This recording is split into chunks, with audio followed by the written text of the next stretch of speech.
libro de Romanos, en el libro de Romanos hay bastante información acerca de la conducta del hombre, acerca de cómo, hermanos, el hombre muestra su estado de rebeldía delante del Señor.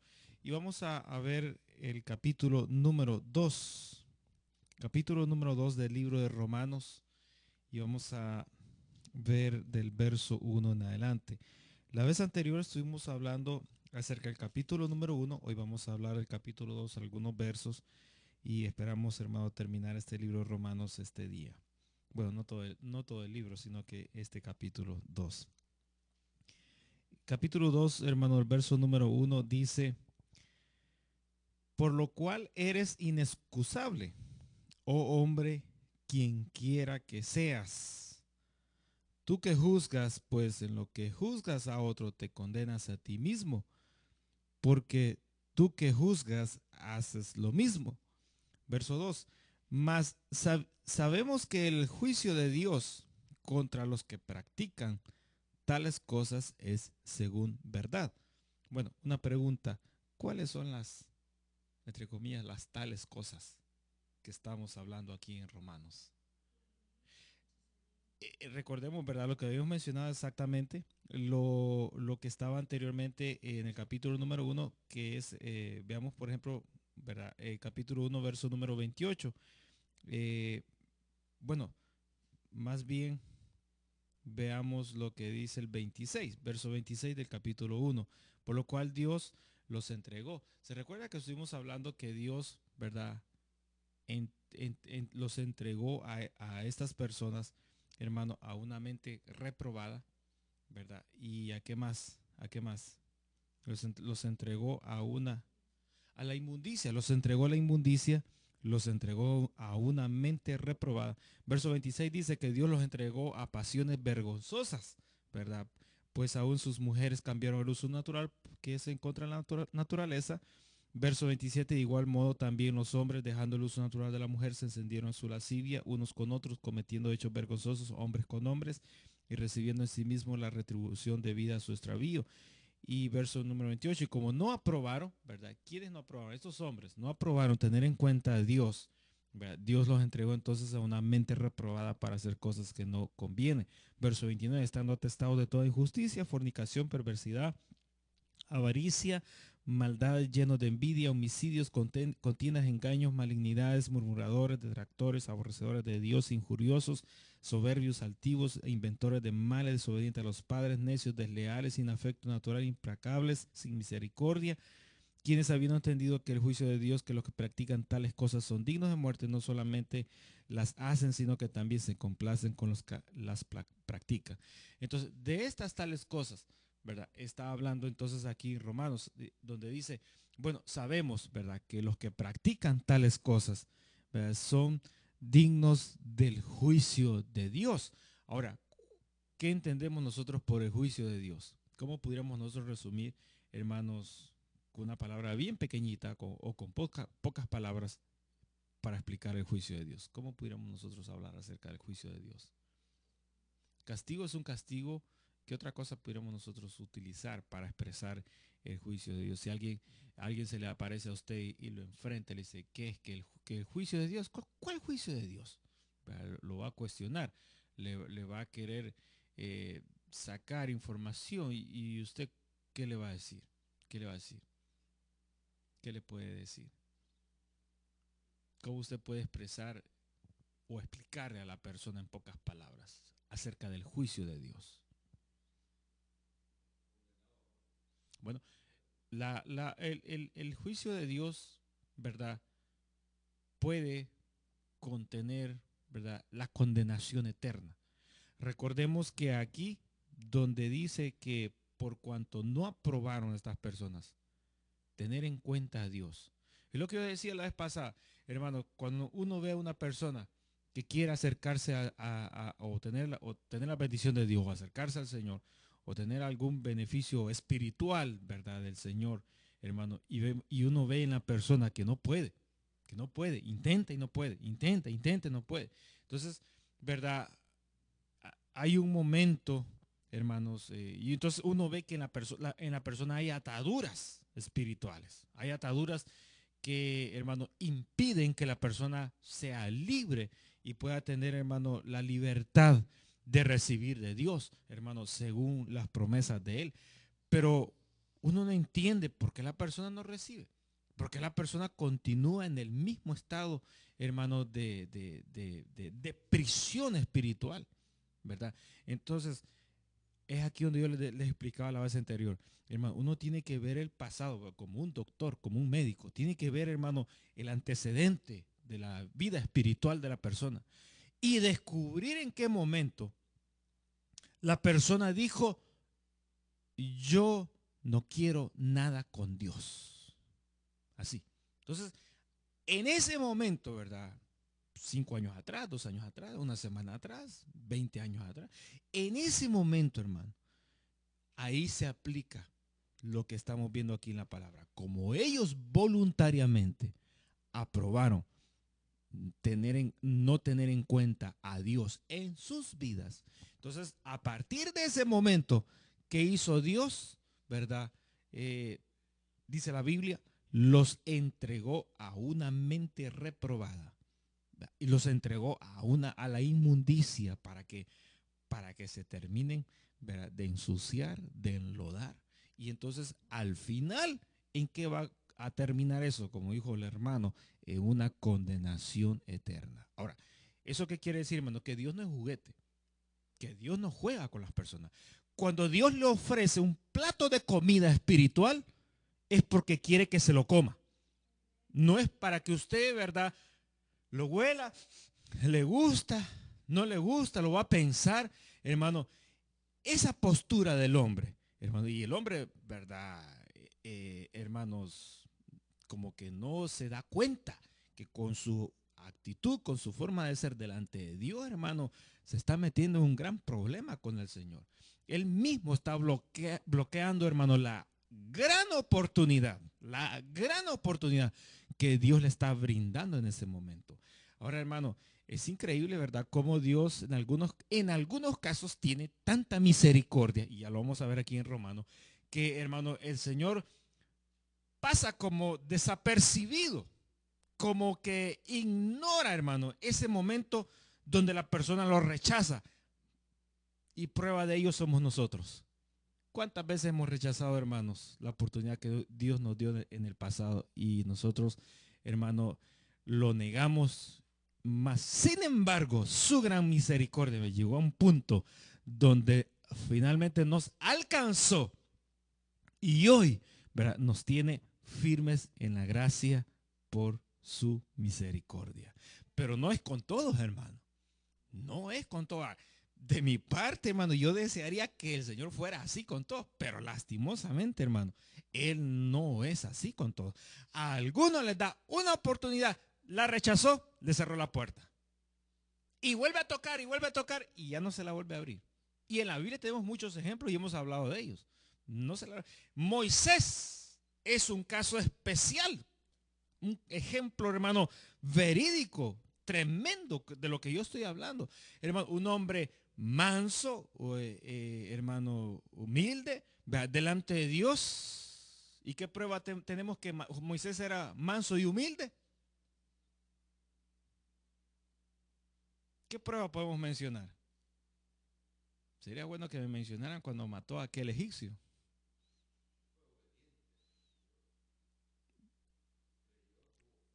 Tuvo fe, fue un hombre obediente. Pero, ¿y qué de la mansedumbre? Hay mansos que somos tranquilos, pero cuando se nos da la oportunidad le cortamos la cabeza a cualquiera. Bueno, Moisés, hermano, todavía no había recibido el trato de Dios. Algún día quizás hablaremos de eso. Estaba en su carne, hermano, 100% viva. Estaba, hermano, con las pasiones carnales, hermano. En ese momento, vea, en su máxima expresión, hermano, cuando se lanzó sobre el egipcio. Ahora, hermano, Dios lo había escogido a él, le había dado palabra, pero no era ese el método en el cual, hermano, Dios lo iba a utilizar. Ahora, después, hermano, el Señor tuvo que tratar con Moisés. Entonces ya Moisés, hermano, ya aprendió, conoció Y se dio cuenta que no era ese el trato, ¿verdad? Cómo se iba a hacer la obra de Dios. Entonces, hermano, es bien interesante ver, ¿verdad? Que Moisés, hermano, siendo lo que había alcanzado, hermanos, de la gracia de Dios, al final, ¿verdad? Cometió solo un error. ¿Cuál fue el error que cometió en la final? Que le costó no entrar a la tierra prometida. ¿Se imagina conducir a 6 millones de personas, lidiando con 6 millones de personas y a la hora de entrar, ¿verdad? El que viene a ir se queda y no puede entrar. Es lo que dice Pablo, ¿verdad? Pablo dice en alguna de las epístolas que, hermanos, qué terrible es que yo siendo heraldo del evangelio. ¿Qué quiere decir eso? El hombre que, hermanos, va con la bandera, va, hermano, con la lámpara, hermanos, abriendo brecha, abriendo el camino para la predicación de la palabra de Dios, expresando, hermano, dejando en las epístolas, hermano, la doctrina, hermano, recta, santa de Dios, hermano, siendo, decía Pablo, heraldo de Dios. Venga ahora yo mismo a ser eliminado por haber cometido una falta. Entonces, ¿qué pasó con Moisés? ¿Cuál fue la falta de él? Bueno, la fe, pongamos el ejemplo, ¿en qué momento fue? ¿Desobedeció? ¿En qué momento desobedeció? ¿Cuál fue? No, no fue ahí. No fue ahí. ¿Cuál fue la falta de Moisés? Que el Señor le dijo, por eso no entrarás a la tierra prometida. Y Moisés, hermano, ¿verdad? Como hablaba con el Señor, como muchos de nosotros,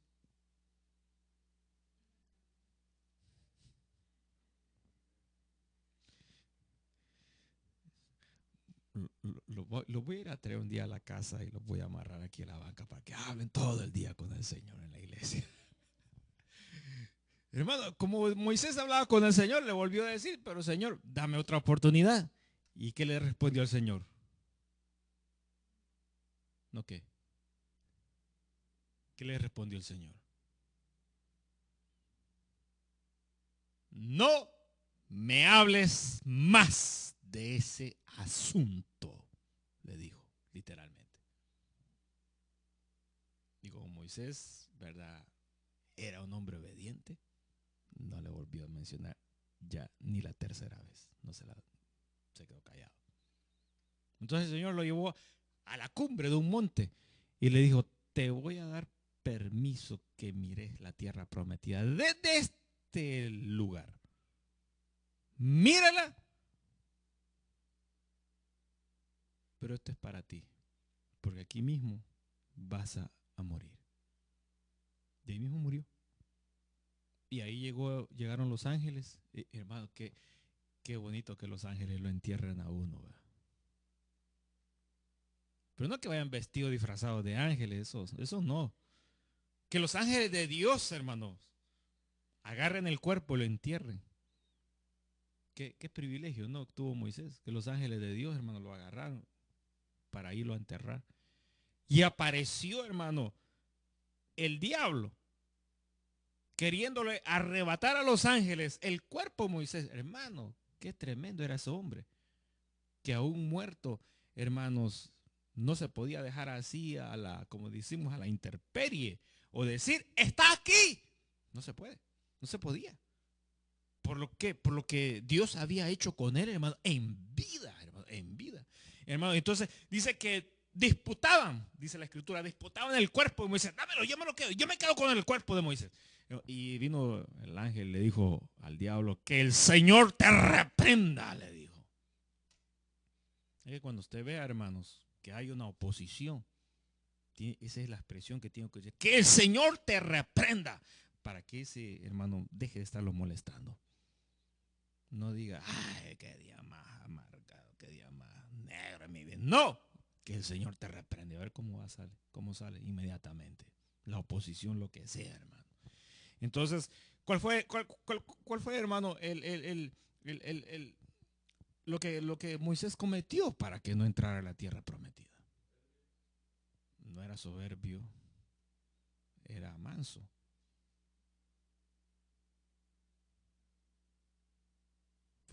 Fue algo, hermano, que usted lo tiene que saber. Si usted no lo sabe, ay, libres entonces, ¿sabe cuántas veces podemos caer en eso? Uno tiene que estar, hermano. Decía mi mamá, ojo al Cristo. Tenía un dicho ella que decía ojo al Cristo. ¿Qué significa ese dicho de ella? Decía, oh, listo, con esto, que no se te vaya a olvidar, porque si se te olvida, ¡ja!, te va a costar caro. Y nosotros tenemos que estar, hermano, así con cosas que han sucedido en la palabra de Dios, para que, hermano, nosotros no caigamos en el mismo error. No, hermano, caigamos en el mismo error. ¿Qué fue lo que sucedió? Se lo voy a dejar de tarea, pues. Hermanos, estaban, hermanos, en un momento de tensión y el pueblo quería agua. ¿Y qué hizo Moisés? Te estoy dando pistas, pues. Golpeó la roca, pero ¿cómo la golpeó? Bueno, tenía que... ¿Ah? Con el bastón, pero ¿qué pasó? Parece que ahí no hay tanto, ¿verdad? Pero ¿qué fue lo que pasó ahí?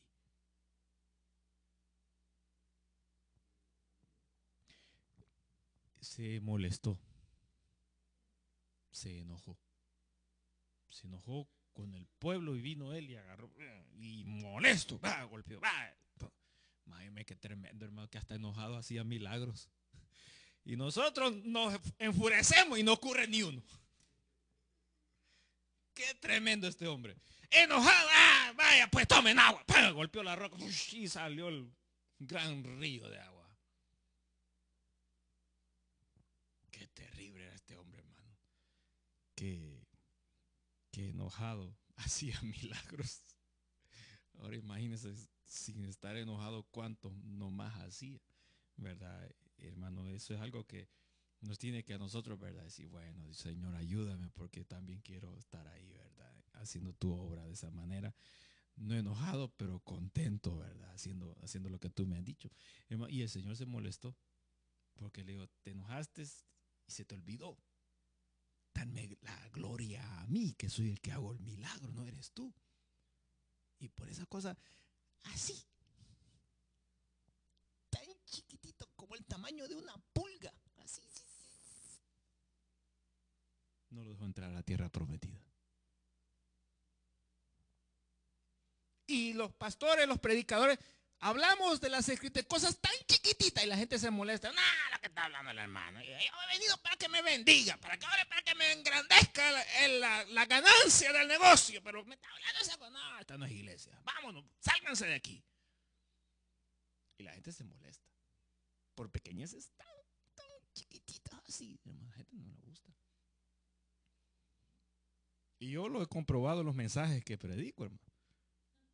Hablo de la fe, hablo del ayuno, hablo de la oración, hablo, hermano, de cosas que la palabra de Dios le exige al creyente. No hay nadie que le interese. Pero no vaya a ser, hermano, de algo grande, que vengan, que hay comida gratis. Se aparecen, hermano, hasta los bocones. Está comprobado, se lo puedo comprobar que es cierto. Es ciertísimo, hermano. Ahora, por una cosa tan chiquita, hermano, es que mire, cuando uno no tiene comunión con Dios y no lo conoce a Él, hermano, uno no sabe realmente qué es lo que está pidiendo. Ni sabe realmente qué es lo que está haciendo y no sabe realmente dónde está parado. Y, hermanos, desafortunadamente le ocurrió esa mala experiencia, hermano, a Moisés. Ahora, Dios a algunos, hermanos, les permite cosas así, a otros no. Y sea quien sea. Y Él dice que no le da oportunidad. A Saúl, al rey Saúl, hermano, ¿verdad? Un pequeño error, hermanos, ¿verdad? Que Saúl trató de mejorar la economía, mejorar la alimentación, complacer y mantener contento al pueblo.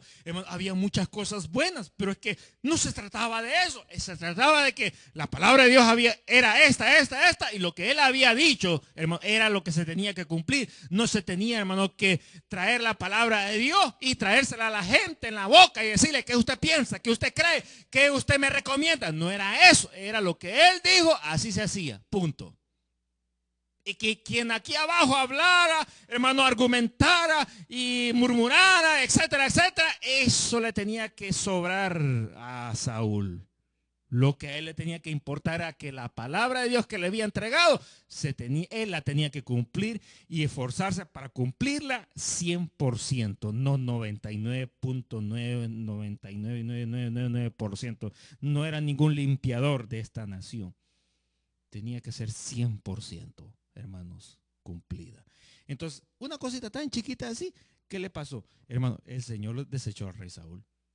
Y su gran amigo, porque eran grandes amigos, hermano, óigame, vea esto, hermano, cuando uno es, hermano, cuando Dios lo ocupa a uno para ministrar en otras personas y que uno lo hace de corazón, que uno lo hace, hermano, con todo el corazón delante de Dios. Y cuando uno ve, hermano, que el juicio de Dios cae en las otras personas, uno se siente triste. Uno se siente mal.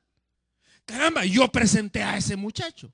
Yo oré por esa muchacha. Yo estuve con esta pareja, con este matrimonio, los estuve aconsejando, los estuve casando. Hermano, y cuando uno ve el juicio de Dios en esas personas, uno se siente mal. Realmente se siente mal. Y eso había pasado con el profeta Samuel, hermano, y el rey Saúl. Samuel había sido, hermano, el profeta que Dios le había ordenado que fuera a buscar a Saúl, que lo ungiera en aceite y que el Espíritu Santo se derramara sobre él y que el profeta Samuel aconsejara durante los primeros años de reinado al rey Saúl. Hermano, el profeta había visto cómo Dios había comenzado obrando en el rey Saúl desde temprano tiempo hasta, hermano, hasta que llegó el momento en que el rey Saúl desobedeció y entonces el profeta se sintió mal en su corazón. Se sintió dolido en sus sentimientos.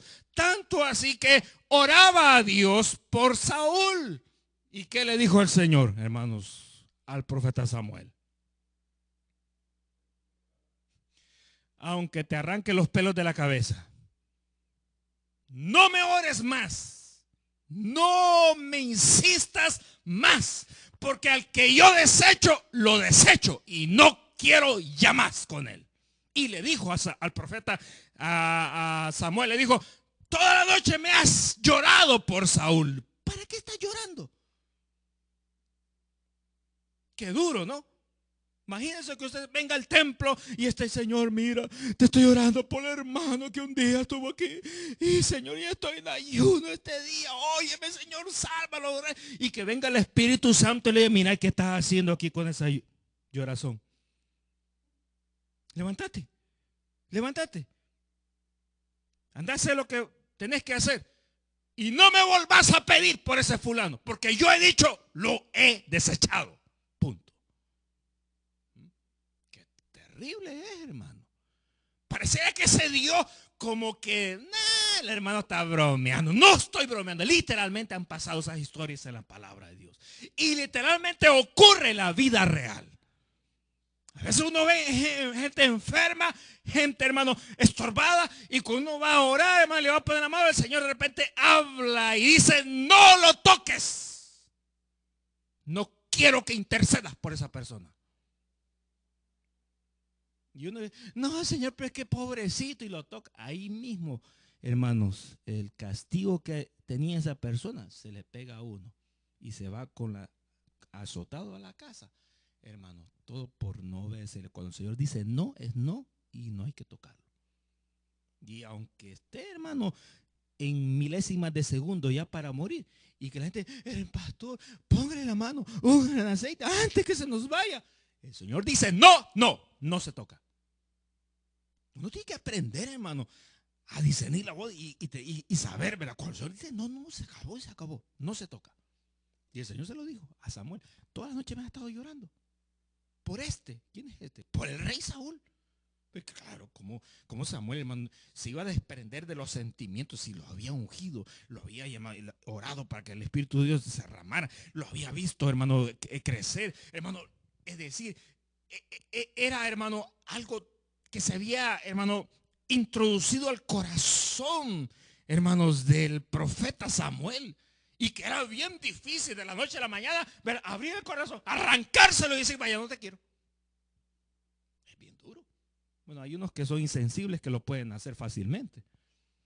Pero, hermanos, en la vida normal no se puede de la noche a mañana sacarse a una persona del corazón de uno. Cuando uno lo ha hecho honestamente, hermano, sinceramente delante de Dios. Pero cuando el Señor, hermano, ama por toda la eternidad. Pero cuando Él desecha por toda la eternidad. Y con Él no se juega. Y a Saúl, al profeta Samuel le dijo, toda la noche me ha estado llorando por este. ¿Y qué te pasa? Que no te das cuenta que cuando yo desecho a alguien, lo desecho. Y no quiero que nadie esté intercediendo ya más por esa persona. Se lo digo. Así es que lávate la cara, lávate los ojos, ponte la ropa, te levantas y te vas para afuera. Te voy a indicar a quién me vas a escoger, porque ya escogí yo a otro y me lo vas a ir a ungir. Así que manos a la obra, levántate y olvídate de ese día. Mire qué terrible. Mire cómo Dios trabaja. Mire cómo Dios. Aquí en la iglesia, aquí en nuestra iglesia, no solo una, muchas veces, yo he tenido un corazón abierto, honesto y sincero con ciertas personas. Y de repente me llegó la palabra de Dios y me lo ha puesto y me ha dicho, a este, ya lo deseché. No insistas ya más. Y para mí es bien duro. Yo no tengo el corazón del profeta Samuel. No he llegado ahí. Pero con lo poquito que hay todavía en mí, me cuesta aceptar que yo no tengo que orar ya por esa persona. Que yo no tengo que interceder, ni insistir, ni tengo que tampoco ir a buscar, no tengo que ya hablar, nada más, se acabó. Hasta ahí, no más. Y si la persona me viene y me pregunta, yo le voy a decir, no sé, disculpe, se acabó, no puedo hacer ya nada más. ¿Se acuerda? 5 meses, 8 meses, 1 año, 2 años. Y le dije, sí, ahora es el tiempo que se puede. Pero algo pasó entre usted y el Señor, que el Señor me dijo a mí, no más, lo he desechado. Y ahí está, ¿verdad? Se acabó, ya no se puede más. Ahora, hermanos, ¿por qué estamos mencionando esto? Porque las personas en algún punto en sus vidas juegan con el Señor. Y cuando el Señor, hermano, decide ya no más aceptar a esa persona, Él se aparta y ya no está ahí. Y uno, cuando no tiene el sentido, hermanos, bien ubicado con el Señor y no está en comunión con Él, no sabe bien las cosas, anda como perdido, ¿verdad? Orando por medio mundo, hasta por los diablos anda orando. Eso no puede ser así, hermano. Eso no puede ser así. Antes de hacer algo, uno tiene que pedir al Señor, Señor, ¿y aquí qué está pasando? Y este es tu hijo, y este me está engañando. ¿Qué está pasando aquí, Señor? Mostrame, por favor. Dios es poderoso. Nuestro Dios no es un Dios muerto. Nosotros podemos andar muertos delante de Él, espiritualmente hablando, pero Él no es un Dios muerto. Él habla, Él tiene comunión. Él, hermano, se da a conocer. Bueno, con los suyos, con los que lo entienden, ¿verdad? Con los que lo buscan.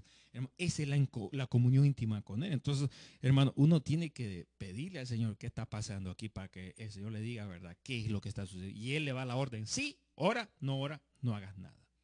¿Se recuerdan, por ejemplo, Pablo, verdad? Hermano, los apóstoles que en algún momento ellos tenían sus viajes misioneros y de repente, hermano, ellos decían, bueno, Dios nos ha dicho que prediquemos la palabra en todo el mundo, así que démosle, ¿verdad? Y vámonos por aquí, vamos a ir por este lado. Y de repente el Espíritu Santo se le aparecía y le decía, no, por aquí no es. Y no podían ir. Y no podían ir. Y ellos decían, entonces nos vamos por acá. Y el Espíritu, no es por acá. ¿dónde será? Y de repente el Señor les daba ahí una revelación, es por aquí. Ah, por aquí, vámonos entonces por acá. Hermano, la dirección del Señor, hermano, es fundamental para el creyente, para el cristiano. La tiene que conocer, hermano. Y aquí nosotros estamos viendo en Romanos una explicación de por qué es que en algún momento, cuando uno tiene contacto con las personas, uno ve que la persona tiene unas grandes cadenas. Bueno, el ayuno rompe cadenas. Pero, hermano, como yo lo decía anteriormente, uno tiene que saber, hermano, que si la persona en algún momento le dio la espalda al Señor voluntariamente, tiene que arreglar ese momento y tiene que arrepentirse. Bueno, recordemos a aquel mago que habló con Felipe y le dijo, y cuando vio que las personas recibían el poder, el bautismo del Espíritu Santo, le dijo, bueno, denme a mí de eso, ¿cuánto quieren? Yo aquí no ando la chequera, pero la tarjeta de crédito la ando. ¿Cuánto quieren? ¿Cuánto quieren? ¿Lo quieren en efectivo o al crédito? Y le dijo Felipe, tu dinero perezca contigo. Y se había bautizado, se había convertido y andaba con los apóstoles. A veces uno, hermano, y yo lo dije hace mucho tiempo atrás, y quizás a muchas personas les molestó, pero la verdad, hermano, uno puede decir, hermanos, apóyeme, voy a predicar a tal lugar. Vamos, sí, amén. Va todo el gentío. Y uno piensa que porque andan con el hermano, con el fulano, ya están salvos, redimidos, perdonados, hermano, y uno no sabe qué pelotas anda recogiendo. Y ahí andaba el mago con los apóstoles, hermano, para arriba, para abajo. Vamos a predicar, sí, vamos a predicar. Hay que poner la tarima, vamos, pongamos la tarima, hay que poner un sonido, aquí pongan. Y si yo les ayudo a ponerse, y hay que hacer, y ahí andaba él, hermano, con los apóstoles. Cualquiera pudiera decir, bueno, como que ya va a ser apóstol también. Pero llegó un momento, hermanos, donde su corazón se abrió y el Espíritu Santo pudo penetrar, hermano, y decirle por palabra de Dios, tu corazón no está limpio delante de Dios. Y es más, te vemos que estás en prisiones de oscuridad.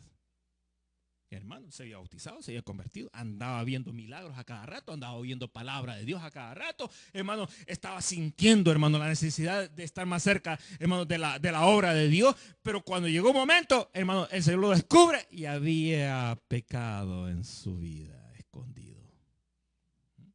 Entonces, hermano, es bien importante, ¿verdad? Conocer y entender, hermano, que hay que tener mucho cuidado, ¿verdad? Con las oportunidades que Dios nos da para acercarnos a Él. Entonces, dice aquí, ¿verdad? Verso 2, hermano, que más sabemos que el juicio de Dios con los que practican tales cosas es verdad, no es juego, no es mentira, no es cuento, no es novela, es verdad porque se cumple. Verso 3, y piensas esto, hombre, que tú que juzgas a los que tal hacen y haces lo mismo, que tú escaparás del juicio de Dios. Verso 4, o menosprecia las riquezas de su benignidad, paciencia y longanimidad, ignorando que su benignidad te guía al arrepentimiento. Verso 5, pero por tu dureza y por tu corazón, y aquí está, mire lo que le estoy diciendo, no arrepentido. O sea que nosotros podemos hacer muchas cosas aparentando por fuera, pero por dentro, realmente no nos hemos arrepentido. ¿Qué es estar arrepentido? ¿Usted ya se arrepintió? Sí, yo ya me arrepentí. ¿Y cómo fue eso? Mire, yo pasé al frente, me pusieron las manos, oraron y entonces me dijeron felicidades y toda la iglesia me aplaudió y ya estoy arrepentido. Bueno, eso es lo externo, ¿verdad? Eso es lo externo. Y nosotros lo vemos y entonces cuando lo vemos decimos, verdad, ya, check, arrepentido. Uno más para la iglesia y para el Señor. Gloria a Dios, Padre, nos sentimos contentos. Ahora, pero ¿qué es realmente estar arrepentido? Esto no es una filosofía mía, esto es lo que está aquí en la palabra de Dios. ¿Qué es realmente estar arrepentido? ¿Qué significa la palabra arrepentido? Arrepentimiento. ¿Qué significa? A veces mi mamá, recuerdo cuando estaba joven y me decía, mira ese que está ahí mismo. Y lastimosamente eran los vecinos. Y lastimosamente era uno que vivía 2, 3, 4 casas a la par. Y lastimosamente en el tramo de mi casa había muchos que iban a las iglesias y lastimosamente mi mamá los veía a todos. Y a todos y de todos me hablaba. Y me decía, mira, mira, mira, mira, míralo, míralo, míralo. Ese no está arrepentido, me decía ella. Bueno, yo no sé si ella sabía realmente en aquel tiempo, ¿verdad? Y mira, esa no está arrepentida. Mira, si la conociera, las palabras que anda diciendo allá en el mercado. Allá la conoce y allá tiene fama. Y ahí viene con la Biblia. Y eso no está arrepentido. Yo no quiero ser como esas, me dice. Ahora, ¿qué significa estar arrepentido?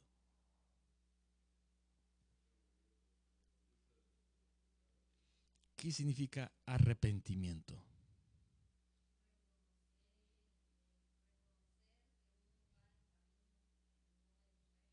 Ok, está cerquita. ¿Qué significa arrepentimiento?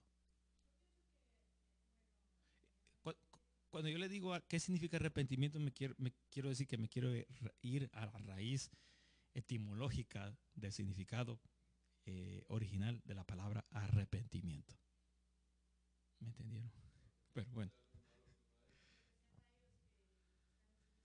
sí, lo que me están diciendo sí, pero quiero ir a la raíz. Dígame, hermana.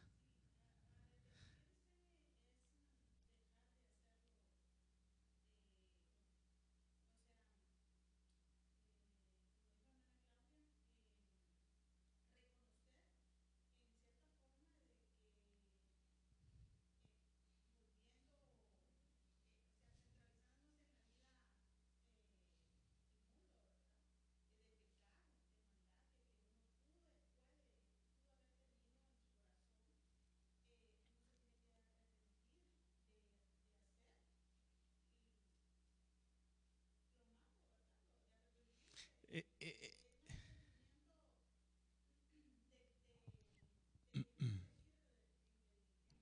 sí, sí, exacto, está bien. Pero cuando el esposo se pone de rodillas ante la esposa, le dice, perdóname, me arrepiento. Y la esposa le queda bien y le dice, no te creo. Bueno, una parte cómica nomás, una parte cómica. Y la esposa está llorando, sí, sí, sí, te voy a creer. Y viene la suegra y le dice, ya ve, hija, ¿por qué nada creyendo a ese hombre? Pero, hermano, sí, lo que han dicho es cierto, ¿verdad? Pero hay una palabra que es el significado real. Podemos explicar el arrepentimiento como ustedes lo han dicho, pero hay una palabrita que es el significado real, real, real, ¿verdad? La raíz de la palabra arrepentimiento. La, no, bueno, la raíz, la raíz. ¿Se acuerda? ¿Se acuerda? Ya lo había mencionado. Lo he mencionado. No, no.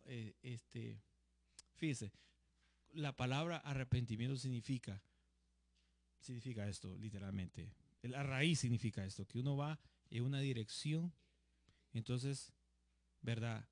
Usted va a esta dirección porque usted piensa que esta es la dirección. Entonces, arrepentirse es cambiar de dirección opuesta. Cambiar la forma, en primer lugar, cambiar la forma de pensar en un giro opuesto y tomar otro rumbo opuesto al que uno tenía. Arrepentirse significa eso. Entonces, uno está en un estado, caminando en una dirección hermano, de oposición, en rebeldía hacia Dios. Entonces se arrepiente, ¿verdad? Entonces cambia su forma de pensar y hay un giro, ¿verdad? Opuesto al que llevaba y entonces comienza una nueva ruta. La palabra arrepentimiento, la raíz significa eso, ¿verdad? Lo podemos expresar con lo que ustedes mencionaron, es realmente, ¿verdad? Una forma ya más amplia para explicarlo. Entonces, dice aquí la Biblia, ¿verdad? Hermanos, verso 5, pero por tu dureza, está hablando del corazón, por la dureza de tu corazón, ¿verdad? Y por tener un corazón no arrepentido. Entonces, ¿qué pasa? Atesoras, ¿verdad? Es decir, vas acumulando, acumulando, acumulando, acumulando. ¿Qué cosas? Vas acumulando para ti mismo, ¿verdad? Ira. ¿De quién? De Dios. que se va acumulando para el día de la ira, ¿verdad? Y de la revelación del justo juicio de Dios. Verso número 6, el cual pagará, ¿verdad? ¿Quién es el cual Dios pagará a cada uno conforme a sus obras? Verso número 7, vida eterna a los que perseveran en bien hacer, buscan gloria y honra e inmortalidad, pero ira y enojo a los que son contenciosos. ¿Cuáles son los contenciosos? No son los que están contentos todo el tiempo. ¿Quiénes son los contenciosos? Los que andan haciendo contiendas. ¿Mm? Los que se levantan en contiendas. Dice, contenciosos y no obedecen a la verdad, al mandamiento que está aquí en la palabra de Dios. Dice, y no obedecen a la verdad, sino que obedecen a la injusticia. Verso número 9. Tribulación y angustia sobre todo ser humano que hace lo malo.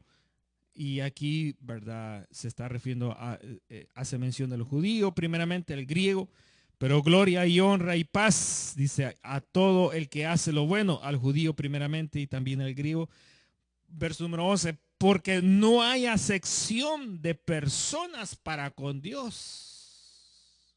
Mire, esta palabra, hermano, nosotros la tenemos que saber. Que para Dios no hay acepción de personas, tanto para el juicio como también para la gracia.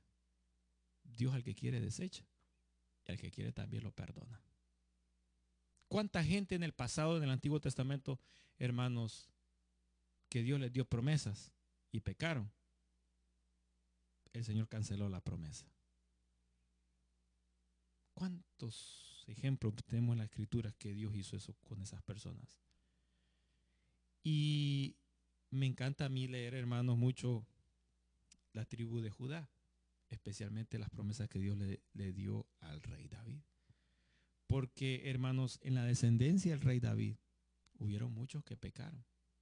Y el Señor estuvo, hermano, también así, mire, así, por un poquito, de cancelar las promesas y buscarse otra tribu. Pero ¿sabe por qué no lo hizo? Porque le había prometido a David. Hermano, qué terrible es esto. Qué terrible, hermanos, que Dios haga un trato con usted, madre o padre, y le hable de lo que Él va a hacer con sus hijos. Y que le hable lo que va a hacer con sus nietos. Yo no sé si Dios ya le habló de sus nietos. No le habló. Ay, Dios. Hermano Jaime.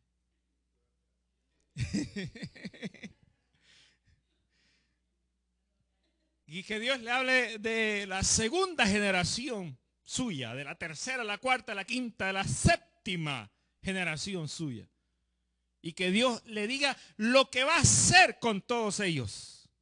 Qué bonito cuando Dios le entrega promesas a la descendencia de uno. Pero que de repente hay un pecado por ahí y que Dios se moleste y que entonces venga Él y diga, voy a cancelar las promesas que les di a toda la descendencia de ustedes. Pero que de repente venga el Señor y le diga, pero no lo voy a cancelar. Porque hablé con fulano en un sueño, o en una revelación, o en una visión. Y le prometí, y por esa promesa que le di a ese fulano, no voy a cancelar mis promesas. Les voy a mantener las bendiciones abiertas. Hermano, el Señor habló con David y le prometió que toda su descendencia sería una descendencia tan especial que de ahí vendría el Mesías. Y el Señor se molestó con muchos, hermanos, en su descendencia porque cometieron pecados. Y cuando el Señor estaba a punto, y ahí está la Biblia, a cancelar la bendición que les había prometido a la descendencia, el Señor se acordaba de la promesa que le había hecho a un tal llamado David. Y el Señor no rompió su promesa. Mire cómo es nuestro Dios. Mire, por eso es que dice la Biblia, ¿verdad? Dios es un Dios fiel y verdadero que cumple sus promesas. Él no es como nosotros. Que usted se enoja con alguien en la casa. Te había prometido darte esto, pero hoy por lo que hiciste, ya no te doy nada. ¿Cuántas veces usted ha hablado así en la casa? Ya ve cómo somos de infieles. Pero el Señor molesto, ¿verdad? No hizo eso con David, sino que dijo, por cuanto le prometí, no voy a quebrantar mi juramento. Eso que sabe, mire hermano, aprovechese de que Dios es un Dios fiel. Aproveche de que Dios es un Dios fiel. Hoy que se vaya para la casa, antes de acostarse, dígale al Señor, dame una promesa. De la que sea, de sanidad, de conversión, de bendición. Dame una promesa, dame una. Te la voy a creer. Porque yo sé que tú no eres un Dios mentiroso, eres un Dios verdadero. Y cuando Dios le hable de algo, en primer lugar, usted se va a quedar tan asombrado. Va a decir, esto es imposible que me ocurra. Entonces ahí llénese de fe. Llénese de fe. No vea lo imposible que es que Dios se lo dé a usted. Vea, hermano, que Él es un Dios fiel que cumple sus promesas. Que aunque sea, hermano, en el último segundo de su vida y a punto de cruzar, hermano, el umbral de la muerte, ahí Dios, hermano, se acordará y se la va a dar, aunque sea segundos antes de la muerte. No crea que estoy bromeando. El padre del evangelista G.J. Ávila, el Señor le dijo, a este te lo voy a llenar, le dijo ayer, te lo voy a bautizar con mi espíritu. Y el Señor le había bautizado ya a las dos hijas con su espíritu. Y hablaban lenguas y todo. Y el papá, ¿no?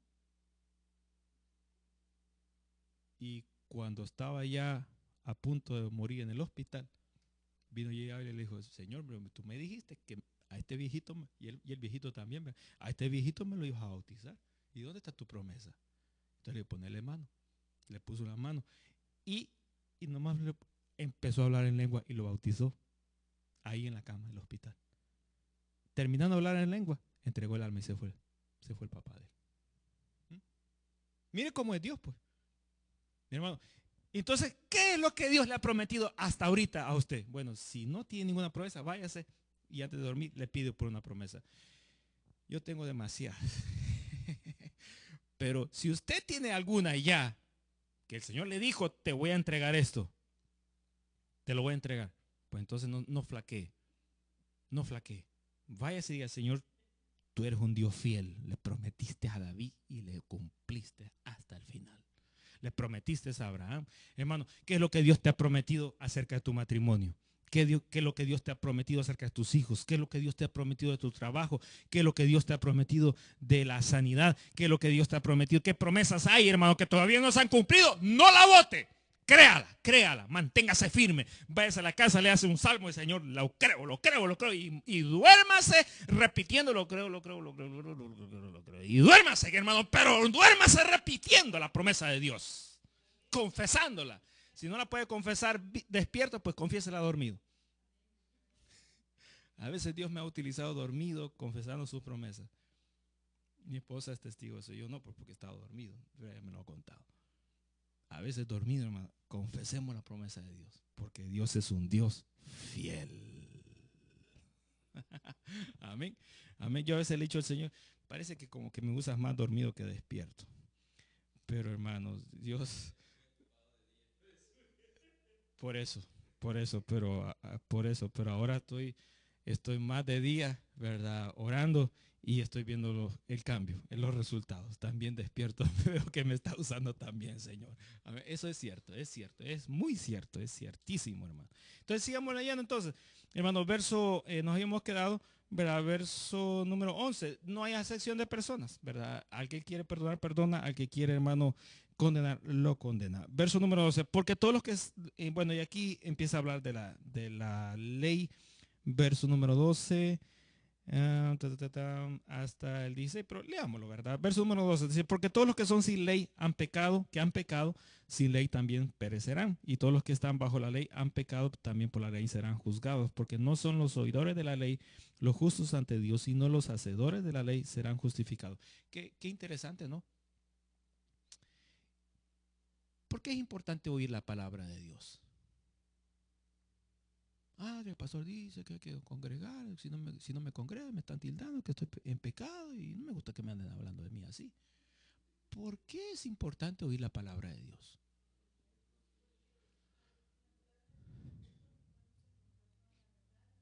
Ujú. Bueno, uno, bueno, porque uno aprende y al aprender uno se llena de fe. Vea, por el oír, entonces viene la fe, el crecimiento de la fe. Hermano, uno puede crecer en la fe por el oír, ¿qué cosa? De la palabra de Dios. Ahora, pero eso es importante.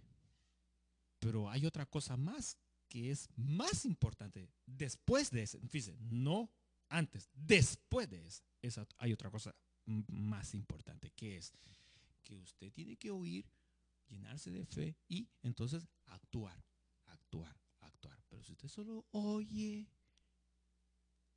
lo graba y después lo borra, pero nunca lo hace, no ha hecho nada. No, no puede entrar una persona aquí y decir, yo veo que usted todo el tiempo está en la iglesia. A ver, dame tus obras y yo te doy lo que he oído para que los dos juntos completemos el proceso de la fe. No se puede, no se puede, ¿verdad? Si yo entro y veo, ¿verdad? Ay, ¿quién son los que tanto pasan en la iglesia? ¿Puede usted orar por mí para que entonces Dios me responda? Miren, la cosa no trabaja de esa manera.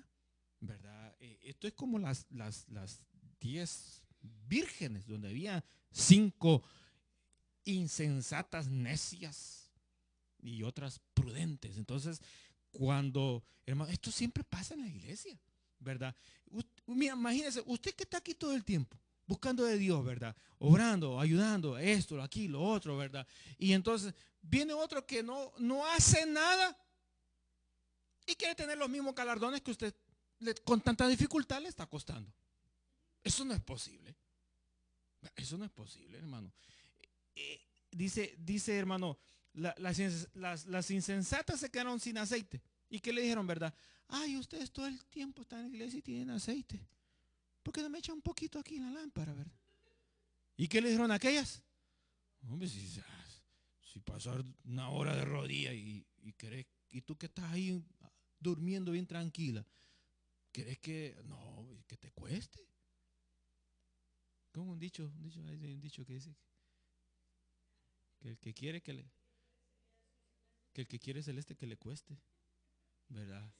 O cómo es la cosa, o que le quiera, así me dijeron, ¿verdad? No es culpa, así me dijeron. Así, ¿verdad que así es? Le mencionan celeste, el que quiere que le cueste.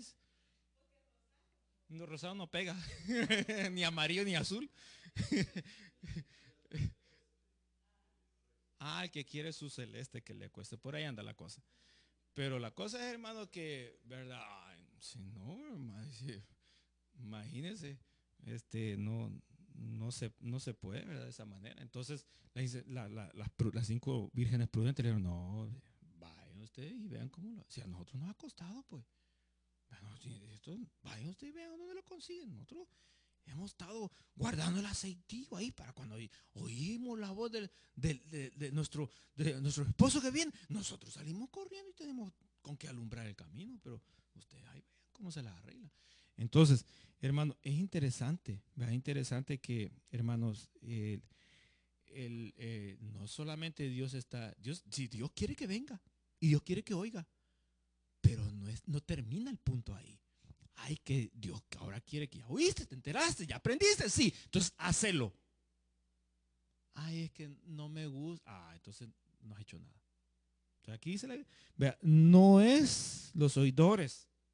No son porque está bien que oigas, aprendas y lo hagas. Ese es el proceso. Pero si solo te quedas con orejón, oreja grande, Oidores, y lo está diciendo de una forma despectiva, no solamente son los oidores, Dios no quiere oidores, quiere hacedores de las promesas de la palabra de él. Entonces, dice aquí, ¿verdad? Mostrando, hermanos, verso 13, porque no son los oidores de la ley los justos ante Dios, sino los hacedores de la ley serán justificados. Porque los gentiles que no tienen ley hacen por naturaleza lo que es de la ley. Estos, aunque no tengan ley, son ley para sí mismos, mostrando la obra de la ley escrita en sus corazones, dando testimonio de su conciencia y acusándoles o defendiéndoles sus razonamientos en el día en que Dios juzgará por Jesucristo los secretos de los hombres conforme a mi evangelio. Interesante, interesante. Solamente quiero un versículo nomás leer y terminar para esta noche. Romanos capítulo 11, y con esto terminamos Romanos acá. Romanos 11, capítulo 11, verso número 8. Un versículo nomás. Un versículo nomás. Como está escrito, cuando dice la Biblia así, como está escrito, ¿qué significa esa frase? Cuando usted esté leyendo la palabra y de repente usted encuentra esta frase, como está escrito, ¿qué significa esa frase? No. Bueno, se va a cumplir, sí. Como que estuviera sellado, como una orden que no se puede cambiar.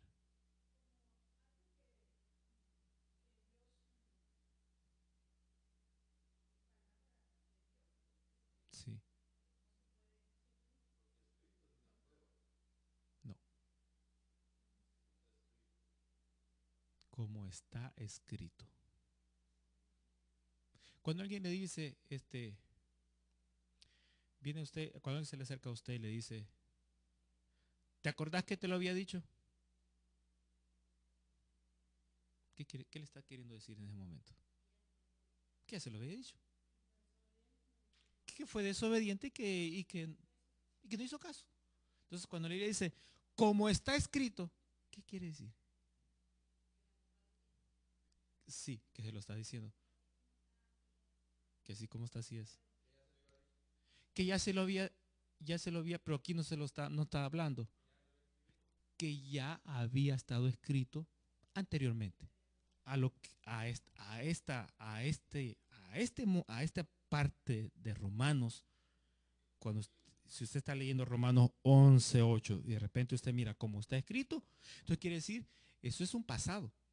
O sea, que eso se escribió antes, en el Antiguo Testamento. Ya se había escrito. Y aquí, ¿verdad? El escritor de Romanos está leyendo el Antiguo Testamento y de repente ve una frase, esto, y lo trae del Antiguo Testamento y lo vuelve a repetir acá. Entonces, para que el lector, ¿verdad?, no vea que esto que va a mencionar es algo nuevo y diga, y esto no lo sabía. No. Entonces, para que se dé cuenta que no es algo nuevo, sino que es algo que ya se dijo, se escribió anteriormente, entonces viene y le agrega esa frase, como está escrito, ¿verdad? Si usted ve en su Biblia, por ejemplo, va a haber una letra chiquita que está haciendo referencia a algo del Antiguo Testamento, que está lo mismo. Entonces, como está escrito, Dios les dio un espíritu de estupor. Hermano, en la reunión de los hombres y las mujeres estamos viendo los espíritus que operaron en aquella mujer llamada María Magdalena. Y los hombres estamos estudiando aquellos espíritus que entraron en el endemoniado Gadareno. Entonces, aquí hay un espíritu.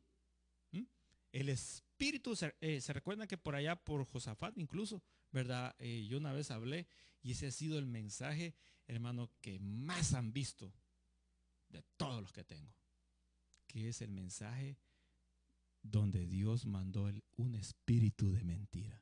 El mensaje se llama la mentira. Entonces, hermano, aquí hay otro espíritu. Es el espíritu de estupor. Es decir, Dios permite. ¿Cómo te llamas? Fíjate, hubieron muchos allá por Josafat. En Segunda Crónicas 20 por ahí, lean. Eh, ¿Tú qué eres? Yo soy espíritu de tal cosa, tal cosa. ¿Y tú cuál eres? Espíritu de mentira. Ven para acá. Quiero que te vayas y caigas sobre los profetas y que profeticen mentira. Entonces salió el espíritu de mentira. Sí, yo lo voy a hacer. Ahora, aquí, ¿qué está pasando? Es un espíritu de estupor. Así se llama, estupor. El espíritu de estupor. Espíritu de estupor, diga conmigo. Espíritu de estupor. Es un mal espíritu. No viene de Dios. Ahora, pero Dios, ¿qué dice el Salmo 91?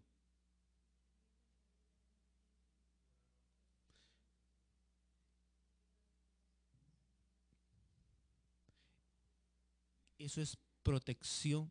Y usted ha visto, ¿verdad? Que en algunas casas abren la gran Biblia y la ponen abierta. No la ponen en el Salmo 23.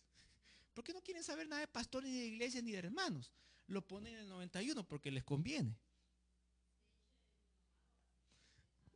Sí.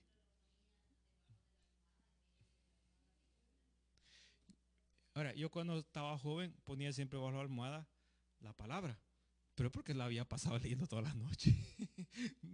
Y porque no quería que me la encontraran, porque me la quitaban. El hermano la tenía que esconder. Y la metía bajo el colchón y ahí la escondía para que no me la encontrara. Debajo de la cama también la ponía, no me la encontrara. Y cuando me la encontraba, me la quitaba, no me la, ya la perdía. Y siempre me andaban buscando entre la ropa y dónde la tenía. Entonces empecé a buscar Biblias chiquitas, chiquitas, hasta que una bien chiquita así, ¿verdad? Que siempre la andaba cargando, porque así no me la podían encontrar. La gente pone el Salmo 91. Ahora, ¿qué pone la frase arriba? ¿Qué dice? No, arriba el Salmo 91, ¿qué frase es la que más? Morada. ¿Hay otra frase que la gente pone? No, hay una frase que es bien común. Le ponen protección divina. Y ahí está el Salmo 91. Entonces, Dios, ¿verdad? Protege, es un escudo. Tú eres escudo alrededor mío, hermano. Son promesas del ataque del enemigo. Pero aquí Dios está permitiendo que el espíritu de estupor entre en las personas. Yo termino con esto. ¿Qué es espíritu de estupor? ¿Qué se imagina? El espíritu. Dice, Dios les dio, o sea, así como ella los entregó la inmundicia, les entregó una mente reprobada, hermanos, y ahora aquí estamos viendo en Romanos 11:8 que Dios les entrega un espíritu de estupor. Y luego hay una coma y luego dice, ojos que ven, pero viendo, no miran. ¿Y se acuerda que Jesús mencionó esa frase también? Y luego dice, y oídos para oír, pero oyendo no van a entender. Qué triste, hermano, es estar sentado perdiendo el tiempo. Yo lo llamo así. Sería bonito un mensaje así, con ese título. Sentado perdiendo el tiempo.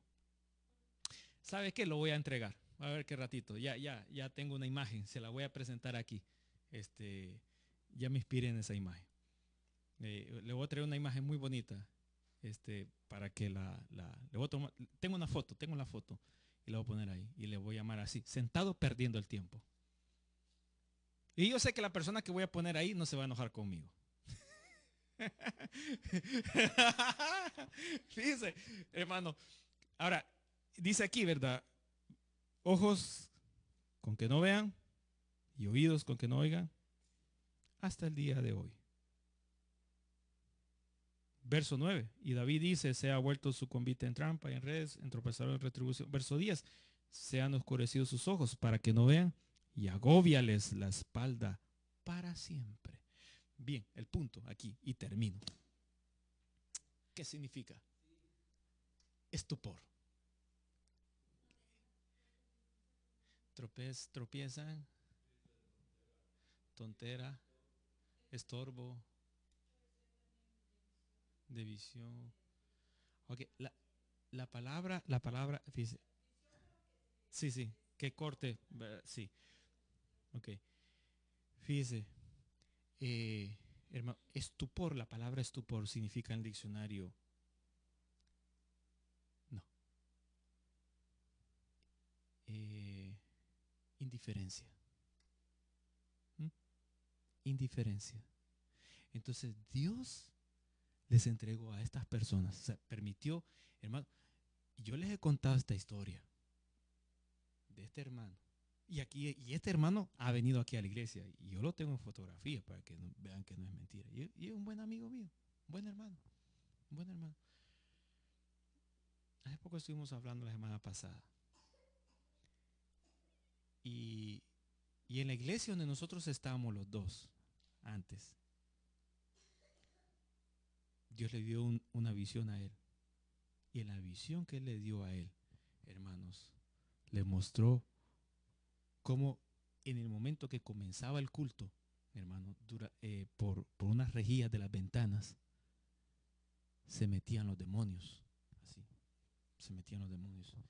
Y cuando caían los demonios adentro, cada uno andaba con un spray. Y se iba a la cara de cada uno de los hermanos y le decía, psst, y decía el otro, psst, psst, y andaban todos los demonios dándole spray. Psst. Y entonces él cuando los vio, se le acercó, bueno, y lo empezó a repetir, ¿usted qué están haciendo aquí? Sálganse, sálganse. ¿Y qué están haciendo con ese spray? Y le dijo el demonio, es que hemos venido y les damos el spray en la cara, hermano, para que cuando comience el culto se duerman. Y es algo real. Y el hermano le dijo, ¿y ustedes cómo es que entraron aquí? Entonces vino el demonio y le dijo, mira, le enseñó, por aquí, ahí hay un hueco, mira. Ahí nos metimos todos. Y eso es algo figurado, en un sentido figurado. Y hermanos, aquí, ¿verdad? Entonces bueno, y algo, una experiencia terrible que ocurrió ahí. Ahora, hermanos, en la iglesia se mueven muchos espíritus, bueno, de parte del enemigo, de mentira, de contienda, y de todo, hay una gran lista que la leímos. Pero aquí está hablando de un espíritu de estupor, que es el espíritu de indiferencia. ¿Qué actitud, hermano, nosotros podemos tener, verdad, en un servicio? De todo lo que oímos, podemos, hermano, en algún momento tener indiferencia y decir, esto a mí no me importa. Somos poquitos, ¿verdad? Y es bien difícil ser indiferente porque se nota. Pero imagínense, hermano, todas estas bancas bien llenas. Cualquiera puede ser indiferente y nadie se va a dar cuenta en el gentío. ¿Mm? Qué terrible es el espíritu, hermano. Y hermano, aquí que está enfrente, ¿verdad? Dios lo está usando, Dios lo está ministrando, Dios se está moviendo, Dios está hablando, y el que está sentado en la banca, indiferente a lo que está pasando aquí al frente. Y Dios, hermano, puede ungir y entregar palabra, hermano, y la persona puede hablar en el nombre del Señor, hermano, siendo impulsado por el Espíritu Santo y decir, necesito aquí, allá, esto y lo otro, hermano. Obviamente no estoy hablando en la carne, en el Espíritu, y la persona bien helada, con actitud indiferente. Ahí hay un espíritu que se está moviendo en esa persona de la indiferencia. Entonces, hermano, aquí dice la Biblia, ¿verdad? Esta gente, hermano, los cuales Dios los entregó a las pasiones, le entregó una mente reprobada, ahí no solamente es, hay más espíritus que están trabajando en esa persona. Y uno de esos, el espíritu de estupor, que en algún momento fueron indiferentes a lo que Dios quiso hacer con ellos. Así que, hermano, todo ese análisis que hemos hecho, hermanos, explica por qué allá en Apocalipsis, donde estamos, Dios está ejecutando sus juicios y ellos saben que es Dios y saben que Dios está airado con ellos Y saben ellos también que las acciones de ellos, ¿verdad?, están en rebeldía con Dios. Mas, sin embargo, ellos dicen, no queremos arrepentirnos. Seguimos en la misma necedad. Por eso es que dice la Biblia, a pesar de todos los juicios, ellos no quisieron arrepentirse. ¿Por qué? Porque en algún momento dijeron no. Y ahí Dios entonces los entregó y ya no hay más respuesta de salvación para ellos. Por eso es importante, hermanos, cuando Dios nos da la oportunidad, seamos sencillos. Vea, sencillos, hermanos, que el orgullo, la vanidad, hermanos, no nos abrace porque nos va a meter en situaciones muy complicadas. Es mejor, hermano, estar, como dice la Biblia, es mejor humillar el espíritu con los sencillos, con los humildes, que estar en un lugar donde hay provisión de todo y estar repartiendo despojos con gente soberbia. Es mejor así, hermano. Es mejor así. Es mejor, hermano. Por eso que el escritor dijo, Señor, no me des mucho, porque si me das mucho me olvido de ti. Y nosotros los humanos somos así. Ni tampoco me des poco, porque no me das. De repente te dejo, te maldigo. No quiero caer en eso. Mejor manténme con lo necesario, para que ni peque por lo mucho, ni peque por lo poco. Manténme mejor con lo necesario. Así que, hermano, a Dios sea la gloria. Y que el Señor nos ayude y nos mantenga siempre en el hueco de su mano. Amén. Vamos a orar entonces, hermano. Señor y Padre que estás en los cielos, gracias te damos por la oportunidad que nos das de estar aquí meditando en tu palabra. Señor amado, ayúdanos, fortalécenos, danos sabiduría, dirección. Señor amado, ayúdanos, Padre Santo, que nuestro caminar sea grato delante de ti. Límpianos, Señor amado. Fortalécenos, Padre Santo. Permite, Señor amado, que todo lo que haya en nosotros que no sea de tu agrado, Señor, nosotros podamos, Señor, sacarlo con tu ayuda, Padre Santo, y poder agradarte a ti en todo momento. Estar preparado cuando suene la trompeta final para que nosotros seamos dignos, Señor amado, estar tomados para aquel momento especial y celebrar la boda del Cordero contigo. Señor, ayúdanos, Padre Santo, en el nombre poderoso de Jesús de Nazaret, a que las promesas tuyas, Señor amado, se mantengan fieles. Las creemos, las guardamos y las confesamos, Padre Santo, y que tú vas a bendecir nuestra simiente. En el nombre glorioso de Jesús de Nazaret, te damos a ti la gloria y la honra. Amén, Señor. Y amén. Gracias, Señor.